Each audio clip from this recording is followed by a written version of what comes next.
Ayat ini, yang diambil dari surah Al-Anbiya, mengisyaratkan salah satu tanda besar menjelang hari kiamat, yaitu keluarnya Ya'juj dan Ma'juj. Hingga apabila tembok yang menahan Ya'juj dan Ma'juj telah dibuka, mereka akan turun dengan cepat dari tempat-tempat yang tinggi, menyebar dengan kekuatan yang tak terbendung. Fenomena ini merupakan tanda yang mendekatkan kedatangan janji Allah yang benar, yaitu hari kebangkitan. Pada saat itu, mata orang-orang kafir akan terbelalak, terkejut dan penuh penyesalan. Mereka berkata, "Aduhai, celakalah kami. Sesungguhnya selama ini kami telah lalai terhadap kenyataan ini. Bahkan kami adalah orang-orang yang zalim." Penyesalan ini muncul setelah mereka menyadari kelalaian mereka dalam menghadapi kebenaran yang telah diabaikan sepanjang hidup. Ayat ini mengandung peringatan kuat tentang akhir zaman, di mana orang-orang kafir yang sebelumnya menolak kebenaran akan dihadapkan pada realitas yang tak terbantahkan. Namun terlambat bagi mereka untuk bertobat atau memperbaiki amal mereka. Dalam konteks narasi Al-Quran, tembok yang dibangun oleh Zulkarnain untuk menahan Ya'juj dan Ma'juj terletak di antara dua gunung yang tinggi, yang dapat diidentifikasi dengan pegunungan Chatkal. Dalam surah Al-Kahf, diceritakan bagaimana Zulkarnain menjumpai sekelompok masyarakat yang terancam oleh Ya'juj dan Ma'juj, dan beliau kemudian membangun tembok yang kokoh untuk melindungi mereka dari ancaman tersebut. Pegunungan Chatkal, dengan ketinggian dan posisi geografisnya, dapat menjadi gambaran yang tepat untuk lokasi tembok tersebut. Tembok ini bukan hanya sebuah struktur fisik, tetapi juga simbol dari perlindungan dan ketahanan masyarakat dari mara bahaya.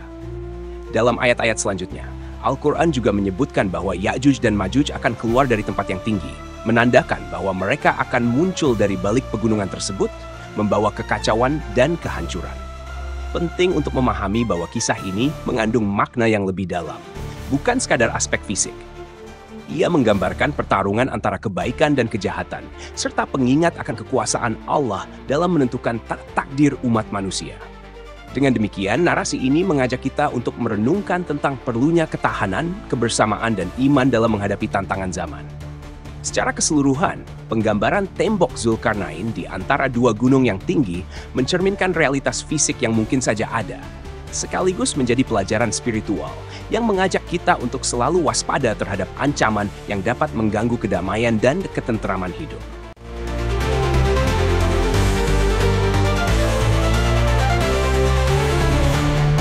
Pegunungan Chatkal yang terletak di perbatasan Uzbekistan dan Kyrgyzstan, menyuguhkan panorama alam yang menakjubkan dengan ketinggian yang mengesankan.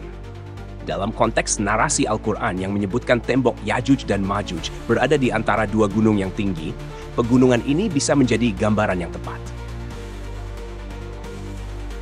Berita tentang penemuan tembok Ya'juj dan Ma'juj seringkali dikaitkan dengan mitos dan spekulasi yang berkembang dalam literatur dan cerita rakyat.